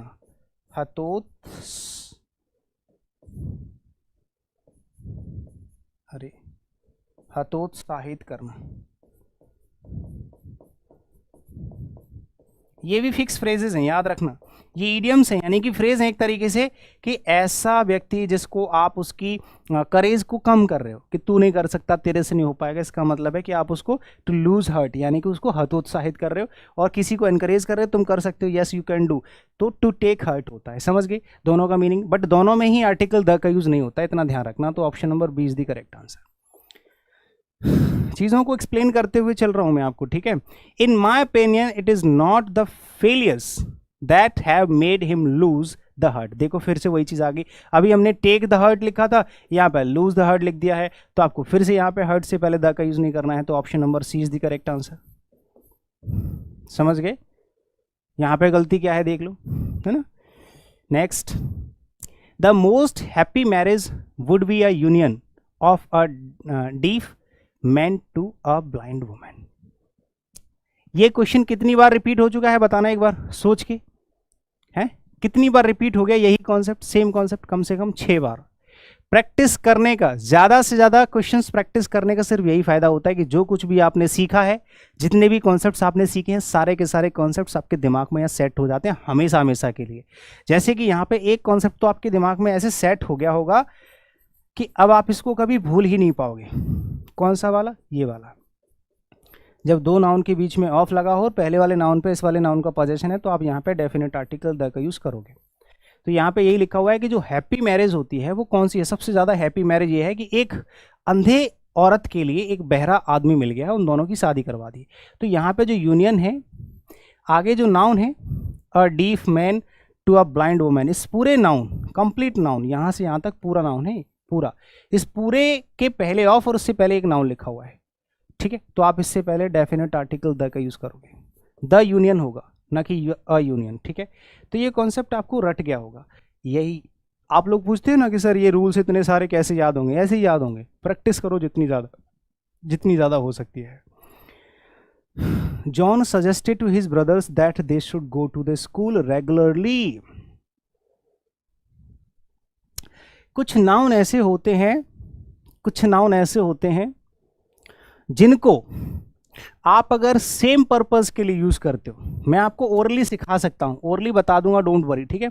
लेकिन आपको क्या करना पड़ेगा, इनको लिखना पड़ेगा। कैसे, जैसे कुछ नाउन ऐसे होते हैं जैसे school, college, university, temple, mosque, church, ठीक है, hospital, bed, market, court, jail, prison, ये ऐसे नाउन होते हैं अगर इनको सेम पर्पस के लिए यूज करोगे, जिनके लिए इनको बनाया गया है। जैसे कि स्कूल का काम है पढ़ना, स्कूल को किस लिए बनाया गया, बच्चों को पढ़ाने के लिए, तो अगर उसको पढ़ाने के सेंस में ही यूज करोगे तब तो उनसे पहले कोई आर्टिकल यूज नहीं करना है, ठीक है। और अगर उनको किसी अदर पर्पज से यूज करा जाएगा, किसी दूसरे पर्पज से, तो डेफिनेट आर्टिकल द का यूज होगा। जैसे स्कूल में शादी करा रहे हो या कुछ भी हो रहा है, स्कूल में बॉम्ब फट गया या स्कूल तक कोई रोड जा रही है, तो उसका यूज अलग है। लेकिन यहाँ पे कह रहा है कि जॉन ने सजेस्ट किया है अपने भाइयों को कि भैया उनको डेली स्कूल जाना चाहिए, रेगुलरली, यानी कि स्कूल का सेम पर्पज में यूज हुआ है, सेम पर्पज के लिए इस्तेमाल किया गया है। और अगर आप चाहते हैं कि इस क्लास का आपको बहुत अच्छे से फ़ायदा मिले, तो मैं आपको कहूँगा कि मेरे से ही आप लोगों को ग्रामेटिकल कॉन्सेप्ट सीखने चाहिए, चाहे भले ही फ्री में सीखो यूट्यूब से, या फिर क्योंकि जो चीज़ मैं आपको यहाँ पे पढ़ा रहा हूँ, बता रहा हूँ, वो सिमेट्रिक तभी हो पाएगी जब आप मेरे कॉन्सेप्ट सीखोगे मेरे द्वारा। अगर आप किसी दूसरे टीचर से अगर कॉन्सेप्ट सीख के ये वाले क्वेश्चन लगाओगे, तो हो सकता है उन्होंने किसी और तरीके से समझाया हो, मैंने किसी और तरीके से समझाया हो, आंसर सबका सेम आएगा लेकिन तरीका अलग अलग हो सकता है, ठीक है। हाँ, तो किसी भी टीचर से अगर आप पढ़ रहे हो, उसी के साथ अगर प्रैक्टिस कर रहे हो, बहुत मज़ा आएगा, जल्दी रिजल्ट आएगा। After returning from the jail, फिर से देखो वही चीज़ है, जेल से वापस आते समय, जेल मैंने अभी बताया था, उन्हीं नाउन में से एक है जो मैंने अभी बताया था। स्कूल, कॉलेज, यूनिवर्सिटी और आपका टेम्पल, मॉस्क, चर्च, ठीक है, आपका जो है हॉस्पिटल हो गया और बेड हो गया, मार्केट हो गया, ठीक है, जेल हो गया, प्रिजन हो गया, ठीक है, कोर्ट हो गया, कोर्ट जिसमें, और इसकी मैंने ट्रिक भी बता रखी है बहुत अच्छे से, पूरी ट्रिक अभी यहाँ पे बताना पॉसिबल नहीं है, लेकिन आप लोग समझ जाओगे, ठीक है। अगर आप कॉन्सेप्चुअल चीज़ें पढ़ोगे तो वहाँ पर ट्रिक से मैंने सारे के सारे वर्ड्स याद करा रखे हैं, ठीक है। हाँ, चाहो तो मैं अभी भी ट्रिक बता देता हूँ, कौन कौन से ऐसे वर्ड्स हैं जिनमें सेम पर्पज़ के लिए द का यूज़ नहीं करते हैं और अदर पर्पस के लिए यूज़ करते हैं। जैसे सबसे पहले आप स्कूल जाते हो, फिर कॉलेज जाते हो, फिर यूनिवर्सिटी जाते हो। कॉलेज छोटा होता है, स्कूल छोटा होता है, फिर बड़ा कॉलेज होता है, उससे भी बड़ा यूनिवर्सिटी होती है। फिर आप पास नहीं होते हो तो मंदिर जाते हो, मस्जिद जाते हो, चर्च जाते हो, फिर फेल हो जाते हो तो फिर अपने जो है मार्केट में सब्जी लेने जाते हो, वहाँ आपका दोस्त मिल जाता है, मार्केट भी इसमें आ गया, दोस्त मिल जाता है, आप दोस्त से भिड़ जाते हो, तो फिर आप हॉस्पिटल चले जाते हो, लड़ाई हो जाती है, तो आप हाथ पैर तोड़ देते हो एक दूसरे के, उसमें से एक दोस्त खत्म हो जाता है क्योंकि दोनों बेड पे पड़े हो, भाई आपके भी पैर टूटे हुए हैं उसके भी, उसमें से एक दोस्त मर जाता है, आप पे लग जाता है केस, केस लड़ने के लिए कोर्ट में जाते हो तो कोर्ट इसमें इंक्लूड हो गया। अब वो आदमी मर जाता है तो आपको सजा सुनाई जाती है कि आपने अपने दोस्त को मार दिया, यानी कि आपको पहले प्रिजन भेजा जाएगा, प्रिजन होता है कारागार, छोटी जेल, फिर बड़ी जेल भेजा जाता है, 10-15 साल की सजा हो जाती है, जब तक कोर्ट में केस चल रहा होता है तब तक प्रिजन में रखा जाता है। तो इस तरीके से आप स्कूल से लेकर के जेल तक की जो है जर्नी आपने सफ़र कर ली, तो इस तरह से आपका पूरा करियर, पूरा फ्यूचर आपको नज़र आ गया होगा एक ही मिनट में। तो इस तरह से आप सारे वर्ड्स यूज़ कर सकते हैं सेम पर्पज़ के लिए। किसी भी कॉमन नाउन को अगर आप सेम पर्पज़ के लिए यूज़ करोगे तो द का यूज़ नहीं करना होता, अदर पर्पज़ के लिए यूज़ करते हो तो द का यूज़ किया जाता है, क्योंकि अदर पर्पज़ में वो नाउन क्या हो जाता है, डेफिनेट हो जाता है, ठीक है, डेफिनेट हो जाता है। तो यहाँ जेल से पहले द का यूज़ नहीं होगा, option number B will be a perfect answer, answer हो जाएगा option number B. Are you getting this point? Next, he was an atheist but now a days he goes to the church. Same concept से 3 question पूछ ले गए हैं। Now वो वैसे पहले एथिस्ट था, यानी कि नास्तिक था, ठीक है, अब क्या हो गया है, अब वो चर्च जाने लगा है डेली, एंड ऑफर्स प्रेयर। अब देखो सामने उसने लिख रखा है, सेम पर्पस है भाई, वो प्रेयर प्रार्थना करने के लिए जा रहा है, प्रार्थना करने के लिए जा रहा है ना, अरे भाई वो प्रेयर्स करने जा रहा है, यानी कि सेम पर्पस, सॉरी यहाँ पे सेम पर्पस लिखना है। अब वो सेम पर्पस के लिए जो है चर्च जाता है, यानी कि पूजा करने के लिए जाता है, तो पूजा करने के लिए चर्च का सेम पर्पस में यूज हो रहा है, तो आपको यहाँ पे द नहीं लगाना, ऑप्शन नंबर बी आपका आंसर हो जाएगा, ठीक है। His father forward him to go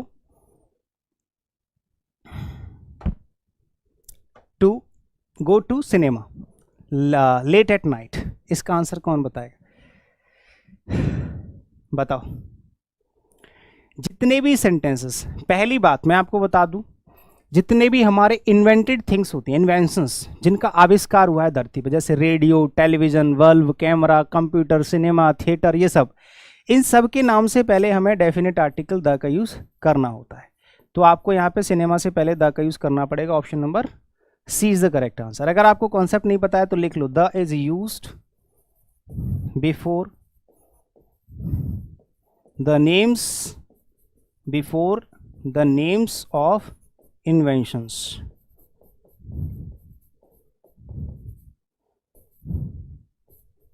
inventions, ठीक है भैया, इन्वेंशंस यानी कि जो भी इन्वेंट करते हैं हम लोग, इन्वेंशंस के नाम से पहले द का यूज़ करते हैं। जो भी आविष्कार हुए हैं, जैसे कि बल्ब हो गया, मोबाइल फ़ोन हो गया, किसी भी चीज़ का आविष्कार है उसके नाम से पहले, तो सिनेमा जो है वो इन्वेंशन है, तो उससे पहले द का यूज़ करना ही पड़ेगा। समझ में आ रही है बातें? Very good. अगला बताओ, the fact that the compact car is better than conventional cars has been provided with by its sales. सोच के बताओ इसमें क्या गलती है, बताओ, सोच के बताओ, सोच के बताओ। द फैक्ट, जो फैक्ट है कि कौन सा फैक्ट, ये जो फैक्ट है वो पर्टिकुलर है, कौन सा फैक्ट, ये वाला फैक्ट जो आगे लिख रखा है, तो ये सही है, एकदम सही है, कोई दिक्कत नहीं है। वो फैक्ट कौन सा जो आगे दिखा रखा है, कि फैक्ट आगे बता दिया तो ये पर्टिकुलर हो गया। कॉम्पैक्ट कार जो होती है, मतलब छोटी छोटी कार होती है, जैसे स्विफ्ट डिजायर हो गया, अल्टो हो गया, इंडिगो हो गया, ये कार इज बेटर। अगर यहाँ पे कार, अच्छा ये कई बार ही पूछा गया है, कई जगह कार्स लिखा होता है, यहाँ आर लिखा होता है, कोई दिक्कत नहीं, ठीक है। Compact car is better than conventional cars, ठीक है, कन्वेंशनल कार से अच्छी है। हैज बीन, ये जो हैज है वो किसके लिए आ रहा है, ये फैक्ट के लिए आ रहा है। हैज बीन प्रूव्ड, उसको प्रूफ कर दिया गया, इस फैक्ट को प्रूफ कर दिया गया है उसकी सेल से। किसकी सेल से भैया, कॉम्पैक्ट कार की सेल से। तो ये इट्स भी सही है, सब कुछ ठीक है इस पूरे सेंटेंस में। Everything will be okay, everything is okay, no error is the correct answer.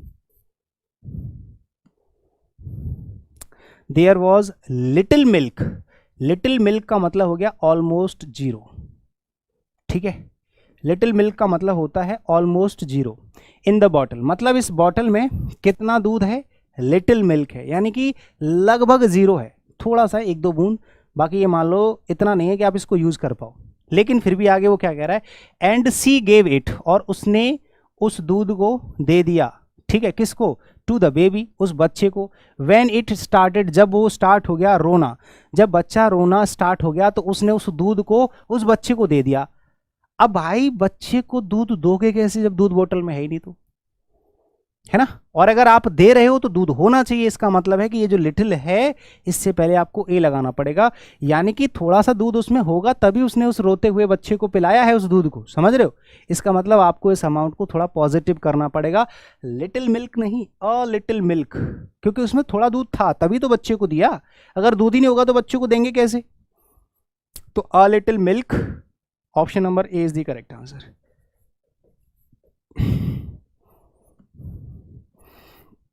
He leads a very busy life, so he goes everywhere by a car, नहीं by car होता है, by car, by train, जब भी आप by के बाद कोई भी कॉमन व्हीकल यूज करते हो, कॉमन व्हीकल, तो आप इससे पहले कोई आर्टिकल यूज नहीं कर सकते, नो आर्टिकल, ठीक है, तो यहां पे आप ए और एन द कुछ नहीं लगा सकते, आंसर हो गया आपका option number D. Thanks to an insight and persistence of the local doctor, hundreds of victims have been able to resume a normal life. Can you explain the question? Can you understand the question? जरा बता सकते हैं कि इसमें कहाँ पर गलती लग रही है, सोच के बताओ। देखो मैं बताता हूँ, पहली चीज, अगर किसी सेंटेंस में दो नाउन है, पूरा कॉन्सेप्ट सिखा रहा हूँ, दो नाउन है, बीच में एंड लगा हुआ है, ठीक है, अगर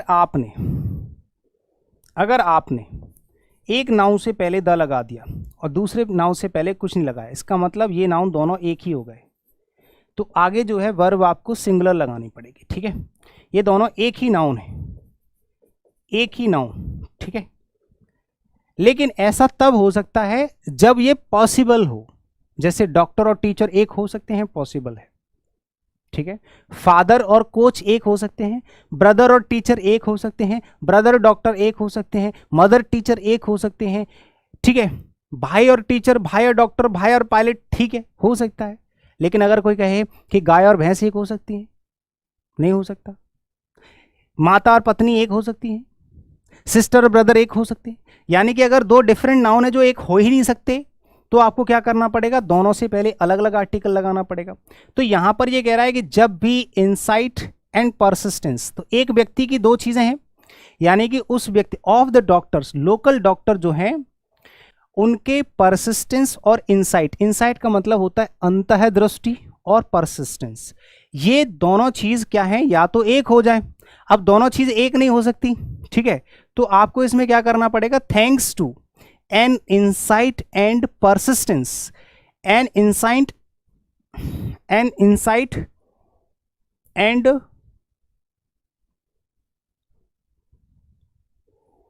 या तो आप यहां पे आर्टिकल लगाओ, द परसिस्टेंस हो जाएगा, ठीक है, देखो इनसाइट से पहले ए एन नहीं, देखो अगर यहां पे मान लो द लगाते हो, थोड़ी देर के लिए सोच लो, मान लो मैंने यहां पे आर्टिकल अलग अलग लगा दिया दोनों चीजों के लिए, ठीक है, दोनों चीज अलग अलग करनी है, लेकिन यहां डॉक्टर की ही चीज, ये परसिस्टेंस भी इसी डॉक्टर का है और इनसाइट भी इसी डॉक्टर का है, यानी कि इन दोनों चीजों पे अधिकार है किसका, इस डॉक्टर का, तो आपको क्या करना पड़ेगा, इन दोनों चीजों को एक ही करना पड़ेगा, पहली बात। दूसरी चीज, मान लो कि सर अगर अलग अलग करें भी, तो देखो एक ये इनसाइट जो है ना वो आपका अनकाउंटेबल नाउन है, तो इससे पहले ए और एन आ नहीं सकता, तो ये तो वैसे भी गलत होगा, ए और एन तो वैसे भी गलत होगा, दो पार्ट में आप गलती कर नहीं सकते, तो आप इस क्वेश्चन को अगर ग्रामेटिकली और सेंसिबली सही करना चाहते हैं तो आपको क्या करना पड़ेगा, ये वाला नाउन और ये वाला नाउन दोनों एंड से जुड़े हैं, दोनों एक ही व्यक्ति पर पोजेशन, मतलब इन दोनों चीजों पे एक ही व्यक्ति का पोजेशन है, इस डॉक्टर का, तो यहां पे आपको आर्टिकल ए की जगह एन की जगह द लगाना पड़ेगा, ठीक है, और जब मैंने यहाँ पे सिखाया, देखो एक नाउन ये रहा, एक नाउन ये रहा, बीच में एंड लगा, एक से पहले द लगा हुआ, एक से पहले नहीं लगा हुआ, इसका मतलब ये एक ही नाउन है, एक ही व्यक्ति का है, जैसे कि यहाँ पे इनसाइट भी इसी डॉक्टर का है और परसिस्टेंस भी इसी डॉक्टर, मतलब दोनों पे आप कॉमनली जो है पोजीशन दिखा सकते हो दोनों नाउन्स पे, ठीक है, अलग अलग कर देते हैं तो दोनों चीजें अलग अलग हो जाती हैं, ठीक है, अलग अलग भी कर सकते हो। अब अगर अलग अलग करोगे, जैसे यहाँ पे आर्टिकल लगाओगे तो यहाँ पे भी गलती करनी पड़ेगी, एन को हटा के द करना पड़ेगा, यहाँ पे भी द लगाना पड़ेगा, दोनों पार्ट में गलती करोगे ये पॉसिबल नहीं है। प्रीवियस ईयर का क्वेश्चन पूछा गया तो आप गलती कर नहीं सकते, तो आप ऐसा कुछ करो जिससे आपका एक ही पार्ट में गलती करके ये क्वेश्चन सही हो जाए। तो आप ए वाले पार्ट में गलती टिक करोगे, एन की जगह द करोगे, सब सारी समस्या सॉल्व। ठीक है, इन एन आवर्स टाइम होता है, ठीक है, आपको पता होगा इन एन आवर्स टाइम होगा। आर का जो साउंड है ना वो वॉवेल साउंड है, ठीक है। He uses the mock heroic style to depict violence. सोचो, बताओ। ही यूजेस, वह प्रयोग करता है, the mock heroic style to depict violence.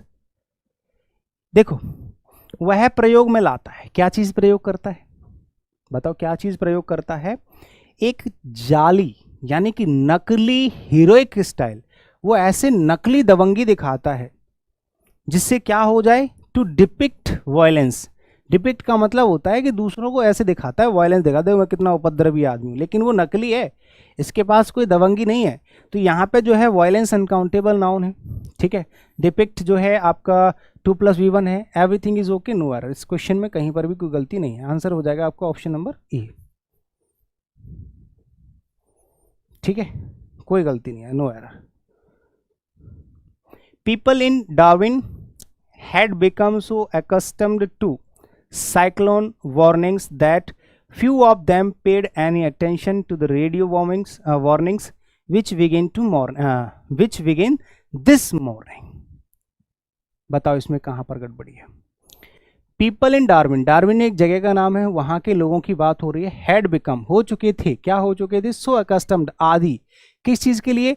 To cyclone warnings, जो साइक्लोन वार्निंग्स आती थे उन जो आती थी उनके लिए आदि हो गए, डेली वार्निंग आती है, क्या करें कि इतने आदि हो गए थे कि सो के साथ दैट लगा हुआ है कि फ्यू ऑफ देम, उनमें से कुछ ऐसे थे जिन्होंने अटेंशन दिया to the radio warnings which began this morning, यानी कि आज सुबह जो रेडियो पे वार्निंग्स आई थी तो 10 लोगों में से शायद ही किसी ने अटेंशन दिया हो, मतलब शायद ही किसी ने थोड़ा सा, ठीक है चलो जाए, किसी एक व्यक्ति ने, 10 में से किसी एक व्यक्ति ने, वो भी जरा से। इसका मतलब है कि बिल्कुल लगभग किसी भी व्यक्ति ने कोई अटेंशन नहीं दिया। मैं घबरा गया लेकिन उन पर किसी पे कोई फर्क नहीं पड़ा। लेकिन ऐसा कैसे सर? यहाँ पे फ्यू सही है, नेग्लिजिबल अमाउंट शो कर रहा है, बिल्कुल नेगेटिव अमाउंट शो कर रहा है, तो ठीक है, बिल्कुल ठीक है। पता है क्यों? क्योंकि उसने पहले ही बोल दिया है कि उन लोगों को आदत सी हो गई है ये सब सुनने की, तो ऑब्वियसली वहाँ पे किसी ने भी अटेंशन नहीं दिया होगा, किसी ने भी ध्यान नहीं दिया है, तो यहाँ पे फ्यू सही है। इसका मतलब है इसमें कोई गलती नहीं है, नो एरर, इसमें कोई गलती नहीं है, नो एरर, ठीक है भाई, very good. One should be true to one's promise in order to earn name and fame in the life, in the life, in the life, in life होगा भाई। Life is a commonly used noun in this sentence. Life जो है वो particular किसी व्यक्ति की नहीं है, ये लाइफ पर्टिकुलर किसी व्यक्ति की नहीं है, ये कॉमनली यूज किया जा रहा है कि हर व्यक्ति को अपने जीवन में अपने जो भी प्रोमिसेस हैं उनके प्रति सत्यता निभानी चाहिए, अगर वो नाम है ना, नेम फेम कमाना चाहते हैं अपने जीवन में, ठीक है। तो ये लाइफ जो है पर्टिकुलर किसी एक व्यक्ति की नहीं। अगर यहाँ पर रोहन लिखा होता तो यहाँ पे लाइफ से पहले द लगा सकते थे, लेकिन वन जो है वो खुद कॉमनली यूज किया जाता है। So we shouldn't use definite article before the given word life.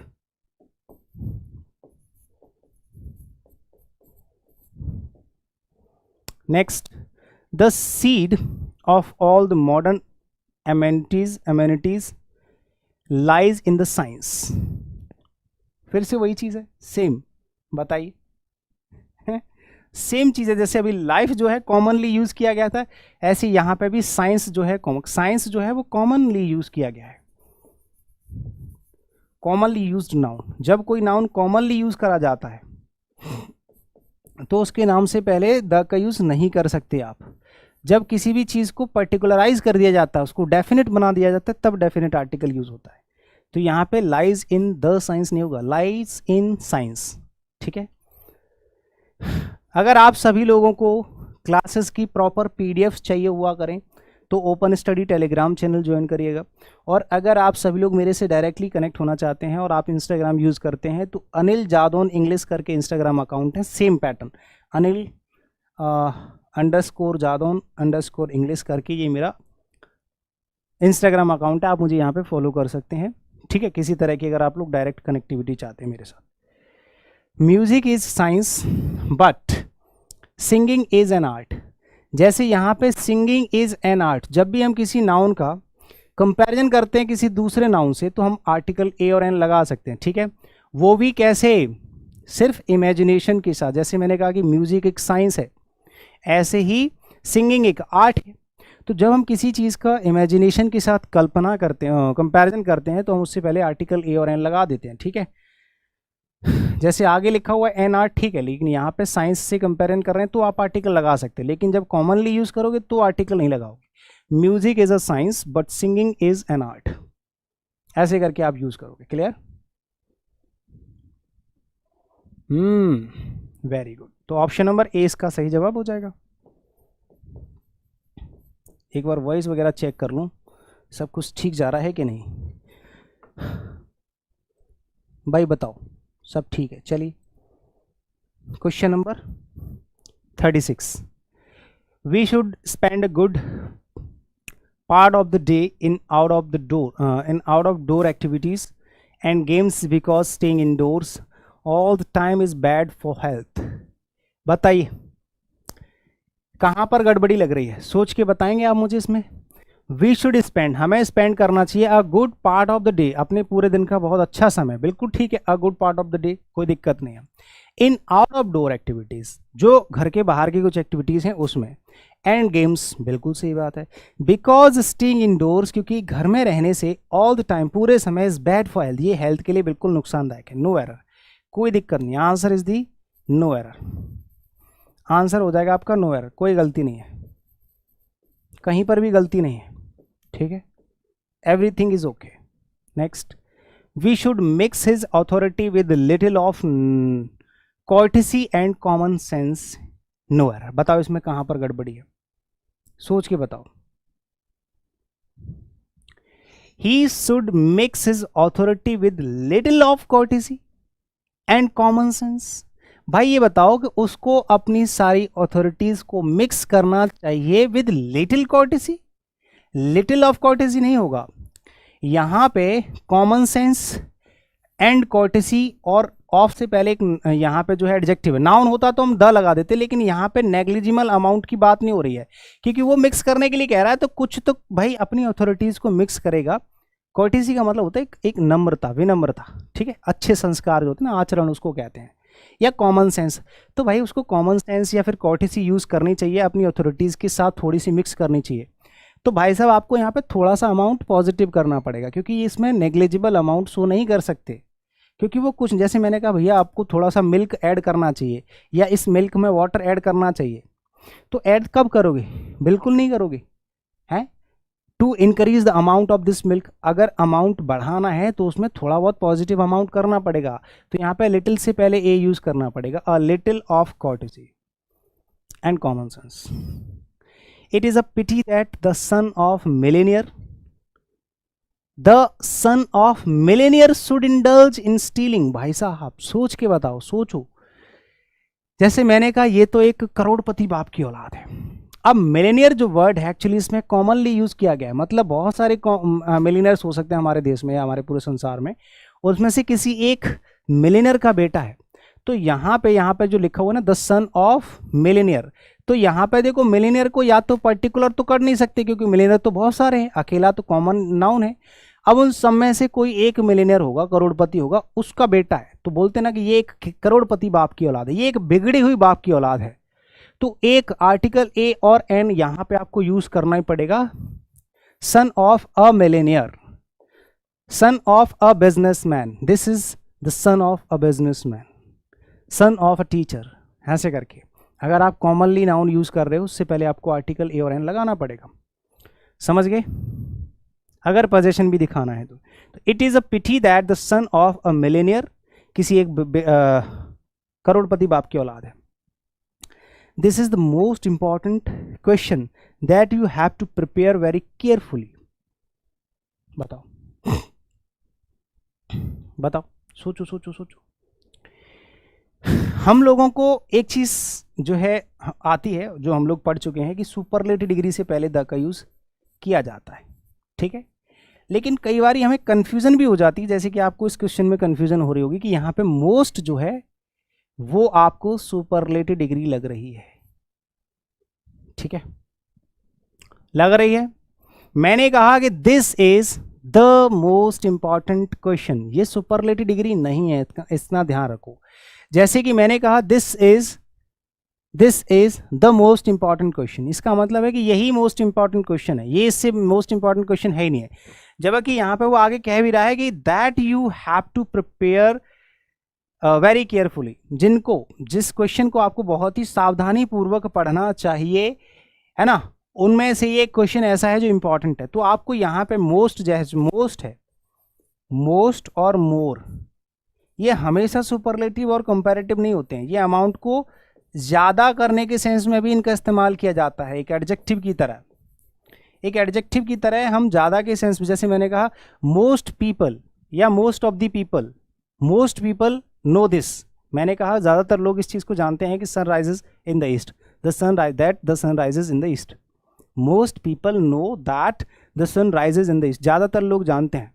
तो यहाँ पे मोस्ट जो है वो सुपरलेटिव डिग्री नहीं है, मोस्ट का मतलब है कि लोग जितने भी हैं उसमें से ज्यादातर लोग जानते हैं, ठीक है। आई वॉन्ट मोर मनी, मुझे और ज्यादा चीजें चाहिए, इसका मतलब ये नहीं है कि मोर कंपैरेटिव डिग्री होगी, मोर का मतलब है चीजों को ज्यादा बताने के लिए। तो यहाँ पे भी जो मोस्ट है ना, आप इससे पहले डेफिनेट आर्टिकल नहीं लगा सकती, क्योंकि ये सुपरलेटिव डिग्री नहीं है, ये कह रहा है कि मोस्ट इंपॉर्टेंट, ये एक इंपॉर्टेंट क्वेश्चन है, ये बहुत ज्यादा इंपॉर्टेंट क्वेश्चन है, this is a most important question, this is a most important question that you have to prepare very carefully. तो option number B is the correct answer, जिसमें आपको द की जगह ए का यूज करना पड़ेगा। Brahmaputra is one of the longest reverse that originate in the Himalayas. सोचो, देखो आपने आर्टिकल में पढ़ा ही होगा कि जितने भी हमारे river, sea, ocean, group of island, deserts, ठीक है, ऑर्डिनल नंबर्स, आपकी डायनेस्टी, इनके नाम होते हैं सबसे पहले, train, ship, aeroplane, canal, river, sea, ocean, इन सब के नाम से पहले द का यूज करते हैं, ठीक है। तो यहाँ पे भी ब्रह्मपुत्र जो है वो एक नदी का नाम है, तो इस नदी के नाम से पहले आप डेफिनेट आर्टिकल द का यूज करोगे, इज, बताओ। तो यहाँ पे जो हो जाएगा the Brahmaputra, the Gange is one of the longest river, the Brahmaputra is one of the longest reverse, the Ganges, देखो यहाँ पे लिखा हुआ है द गंगेज लिखा हुआ है, सही है ना, is for north India what Krishna is for south, है ना। तो यहाँ पे कृष्णा भी एक नदी है, गंगेज भी एक नदी है, तो इससे पहले आप द लगा रहे हो तो यहाँ पे भी द का यूज करना पड़ेगा, जैसे ब्रह्मपुत्र के नाम से पहले द का यूज करा है। तो अब आपको ये कॉन्सेप्ट रट जाएगा। The first European sailor to come to India in modern times was Vasco da Gama. सोचो सोचो भैया सोचो, ये क्लास बहुत लंबी खिंच रही है। देखो यहाँ पे फर्स्ट जो है वो आपका ऑर्डिनल नंबर है, द एकदम सही है। इंडिया जो है वो कॉमन पर्टिकुलर नाउन है, प्रॉपर नाउन, तो यहाँ पे द नहीं आ रहा, बिल्कुल ठीक है। Modern times, everything is okay, Vasco da gamma, सब कुछ ठीक है, नो एरर, कोई दिक्कत नहीं है इसमें। इसका आंसर हो जाएगा नो एरर, ठीक है भाई। The trees in a forest, एक जंगल में जो पेड़ थे, मस्ट बी प्रॉपरली काउंटेड, उनको प्रॉपरली काउंट किया जाना चाहिए, एंड नंबर्ड, और उन पर नंबर कर दिए जाने चाहिए, एंड प्रॉपर एंट्रीज, और प्रॉपर एंट्रीज होनी चाहिए, be made in the register, और एक रजिस्टर में उनकी प्रॉपर एंट्री होनी चाहिए, in the register, no error, कोई दिक्कत नहीं है इसमें भी, पूरी तरह से सेंटेंस सही है भैया, कोई दिक्कत नहीं है, किसी तरह की कोई गलती इसमें नहीं है, ठीक है। तो आंसर हो जाएगा no error. The principal asked the girls to return to the hostel before the sunset. बताओ बताओ,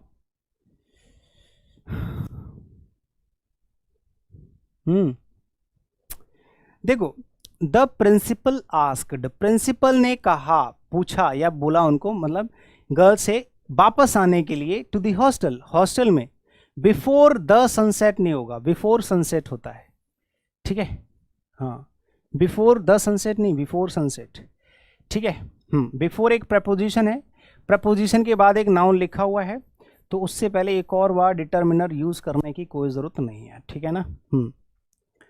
he found himself in a trouble है, बताओ, इन अ ट्रबल हो सकता है, इन ट्रबल होता है। ये मैं अभी क्लास खत्म होगी, क्लास खत्म नहीं होगी, मतलब कहने का ये जैसे चैप्टर खत्म होगा इसके सारे के सारे क्वेश्चंस कंप्लीट हो जाएंगे, लगभग 50 क्वेश्चन होंगे, तो उसके बाद में मैं आपको सारी चीजें बता दूंगा कि इसमें जितने भी आपके जो है ना, जो भी आप लोगों के फिक्स फ्रेजेज हैं, इन ट्रबल होता है, ये फिक्स फ्रेज है, याद रखना, इन अ ट्रबल नहीं होता है, फिक्स्ड फ्रेज होगा, ठीक है। फिक्स्ड फ्रेजेज है, तो यहाँ पे आपका ए जो है फिक्स्ड फ्रेज है, तो यहां पे भी आपको क्या करना है बताओ, इन ट्रबल करना है, ना कि इन अ ट्रबल, ठीक है। तो option number B is the correct answer. Next, he said that he did not feel any need to discuss the episode in detail होता है, इन द डिटेल नहीं होता, ये भी फिक्स फ्रेज है, इन द डिटेल नहीं होगा। Last में मैं सारे के सारे फिक्स फ्रेजेस सिखा दूंगा, ठीक है। इन डिटेल, ठीक है, डिटेल में, इन डिटेल होता है, ना कि इन द डिटेल, तो option number D is the correct answer. Answer हो जाएगा आपको ऑप्शन नंबर डी, ठीक है, इन डिटेल होता है। आगे देखो, in the conclusion it may be safely asserted that the poet preaches some moral implicitly, बताओ, देखो, in the conclusion, in the conclusion नहीं होता, इन कंक्लूजन होता है, इन द कंक्लूजन नहीं होता, क्या होता है, in conclusion it may be safely, है ना। जब कंक्लूजन आया तो उसमें ये चीज क्लियर्ड है कि it may be safely asserted, ये साफ साफ कहा जा सकता है, सेफली असर्टेड, ठीक है। तो इन कंक्लूजन होगा, इन द कंक्लूजन नहीं होगा, ठीक है। All the staffs of the office hold the view that mister Sinha is a very wise and an intelligent officer, बताओ सोच के, 48 क्वेश्चन का। देखो यहां पे आप एक चीज देख रहे होगे, जब किसी एक नाउन की दो क्वालिफिकेशंस हैं, ये जो नाउन है ये एडजेक्टिव है और ये भी एक एडजेक्टिव है, अगर ये दोनों चीज एक ही व्यक्ति के लिए काम कर रही हैं, ओनली वन पर्सन, तो आप एक से पहले तो आर्टिकल ए और एन लगा सकते हो, दूसरे से पहले नहीं लगाओगे, ठीक है, क्योंकि ये दोनों चीज एक ही व्यक्ति के लिए काम कर रहे हैं, ठीक है। ये वन पर्सन है, एक ही व्यक्ति के लिए दोनों चीजें इस्तेमाल हो रही हैं, वन पर्सन या वन नाउन कह सकते हो। जैसे कि यहां पे देख रहे होगे कि ये जो ऑफिसर है मिस्टर सिन्हा, इन दोनों की, इस मिस्टर सिन्हा की एक ही दो एडजेक्टिव है, एक तो इंटेलिजेंट है और एंड लगा हुआ है, और एक है वेरी वाइज। तो आपने जब यहाँ पे आर्टिकल लगा दिया है अ वेरी वाइज, तो यहाँ पे एन लगाने की जरूरत नहीं है, a very wise and intelligent officer, option number D is the correct answer. जैसे मैंने कहा, आई saw a white and black cow, ठीक है। अगर मैं यहाँ पे एक और बार ब्लैक से पहले ए लगा दूं तो गलत हो जाएगा, क्योंकि जैसे ही मैं व्हाइट से पहले भी ए लगाऊंगा, ब्लैक से पहले भी ए लगाऊंगा, मतलब दो कलर हो गए तो दो गाय होनी चाहिए, लेकिन गाय तो एक ही है, समझ रहे हो। तो यहाँ पे आपको आर्टिकल ए हटाना पड़ेगा। आई saw a white and a black, नहीं एंड ब्लैक, तो इसका मतलब अगर आप ए लगाना चाहते हैं तो यहाँ पे काउज भी करना पड़ेगा। आप गलती यहाँ पे भी टिक कर सकते हैं, आर्टिकल टॉपिक का है और एक ही पार्ट में गलती है। आप चाहो तो यहाँ पे एन के बाद यहाँ पे ऑफिसर्स लिख सकते हो, बट ऑफिसर्स लिखोगे तो मिस्टर सिन्हा एक ही आदमी, गलत हो जाएगा। यहाँ तो एक बार को काउज कर सकते हो, काउज कर दो, ए लगा दो, ठीक है। I saw a white and a black cows, ठीक है। लेकिन या फिर आप काउ लिखो तो ब्लैक से पहले ये हटाना पड़ेगा, क्योंकि वही गाय वाइट है वही ब्लैक है, समझ गए। ऐसे ही वही ऑफिसर इंटेलिजेंट है वही वाइज है, तो एक से पहले आर्टिकल लगा दो, दूसरे से पहले आर्टिकल लगाने की कोई जरूरत नहीं है। उम्मीद है कि आपको समझ में आ गया होगा। The man is the only creature that is endowed with power of speech, very good question. जब भी हम किसी नाउन को कॉमनली यूज करते हैं, कॉमनली यूज का सर कैसे पता चलता है, नाउन की डेफिनेशन मैंने आपको पढ़ाई होगी। कॉमन नाउन किसे कहते हैं, which noun applied to all, which name is applied to all at the same time is called common noun. यानी कि एक ऐसा नाम जो सारे नाउन पे एक साथ अप्लाई होता है, एक जैसा, जैसे कि मैन।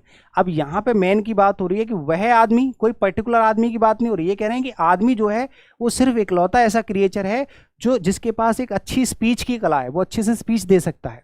पूरी धरती पर सिर्फ इंसान ही एक ऐसा आदमी है जो अच्छे से बोल सकता है, अच्छी सी good communication, good power of speech है। तो यानी कि ये मैन कोई पर्टिकुलर नहीं है, ये सबकी बात हो रही है, पूरी धरती के जितने भी मैन हैं। तो यहाँ पे कोई आर्टिकल यूज नहीं करा जाता है, कॉमनली यूज नाउन से पहले कोई आर्टिकल यूज नहीं होगा, कॉमन नाउन से पहले कोई आर्टिकल नहीं आता है, ठीक है। तो यहाँ पे ए वाले पार्ट में गलती है, आंसर आपका ये हो जाएगा। एक लास्ट क्वेश्चन और है आज की क्लास का, उसको समझ लेते हैं। आज की क्लास का नहीं, मतलब आर्टिकल टॉपिक का। इसके बाद फिर आपको दूसरा टॉपिक स्टार्ट करेंगे, ठीक है। It is very difficult to point out the number of the creatures living on earth. ये मतलब बहुत डिफिकल्ट है, ये चीज बहुत डिफिकल्ट है कि हमारे धरती पे कितने क्रिएचर्स हैं, इनको काउंट कर पाना। It is a very difficult नहीं होगा, इट इज वेरी डिफिकल्ट होगा, क्योंकि एडजेक्टिव इट के लिए काम कर रहा है। लिंक वर्ब के बाद जो भी एडजेक्टिव लिखा जाता है उससे पहले कोई आर्टिकल नहीं लगा सकते। आर्टिकल लगाओगे तो नाउन होना चाहिए, जो कि है नहीं इसमें, तो इसमें कोई दिक्कत नहीं। To point out the number of creatures living on the earth, no error, कोई दिक्कत नहीं है। आंसर हो जाएगा ए, कोई गलती नहीं है। ये हो गए आपके आर्टिकल टॉपिक के 50 क्वेश्चन। आर्टिकल टॉपिक के 50 क्वेश्चन हो गए कंप्लीट। अब मैं आप लोगों को सिखाने वाला हूं क्या, अब मैं आप लोगों को सिखाने वाला हूं क्या चीज, इसके कुछ फिक्स फ्रेजेस, ठीक है। इसके कुछ फिक्स फ्रेजेस मैं आपको सिखाने वाला हूं, ठीक है। तो आर्टिकल टॉपिक खत्म हो चुका है, 50 क्वेश्चन। अब दूसरा टॉपिक स्टार्ट होगा क्या, दूसरा टॉपिक आपका स्टार्ट होगा नाउन केसेस, ठीक है। लेकिन नाउन और केसेस से पहले मैं आपको सिखाना चाहता हूं जितने भी क्वेश्चंस पूछे गए हैं आर्टिकल टॉपिक में, ठीक है, उसमें जितने क्वेश्चन पूछे गए उसमें से बहुत सारे क्वेश्चन ऐसे थे जो फिक्स फ्रेजेस बेस्ड थे। तो देखिए एक छोटा सा ब्रेक लेते हैं। मैं आप लोगों को बता दूं, अगर आप लोगों में से कोई भी कंप्लीट इंग्लिश का बैच ज्वाइन करना चाहता है तो हमारे ओपन स्टडी एप्लीकेशन पे फाउंडेशन क्लासेस चलती हैं, जिसमें अभी जो लेटेस्ट बैच चल रहा है वो है हमारा 15 इंग्लिश फाउंडेशन 15। ये लाइव प्लस वीओडी बैच है। अगर आप किसी भी एग्जाम की तैयारी कर रहे हैं कंप्लीट इंग्लिश के लिए, इसमें वोकैब भी होती है, प्रैक्टिस भी होती है, ग्रामर भी होती है, क्लास नोट्स, प्रिंटेबल पीडीएफ सब कुछ मिलता है, डाउट्स वगैरह सब कुछ, ठीक है। तो अगर आप लोग ज्वाइन करना चाहते हैं तो आप 15 बैच ज्वाइन कर सकते हैं, या फिर रिकॉर्डेड बैच भी अवेलेबल है। ओपन स्टडी एप्लीकेशन डाउनलोड कर लीजिए। और अगर आप लोग गुरुकुल ज्वाइन करना चाहते हैं, दिल्ली आके पढ़ना चाहते हैं एसएससी की तैयारी करने के लिए, तो आपके पास कॉन्टैक्ट नंबर्स हैं जहां आपको ये सारी फैसिलिटीज मिल जाती हैं एक ही जगह पर, ठीक है। तो ये आप अगर गुरुकुल ज्वाइन करना चाहते हैं सीजीएल के लिए 2024 के लिए, तो आप अपने दिए गए नंबर्स पे संपर्क कर सकते हैं, ठीक है। चलिए पहले हम लोग टॉपिक खत्म होने के बाद अब फिक्स फ्रेजेस पढ़ लेते हैं, उसके बाद दूसरा टॉपिक स्टार्ट करते हैं, ठीक है। तो चलिए हम लोग शुरू करते हैं क्या चीज, फिक्स फ्रेजेस की क्लास, ठीक है। देखिए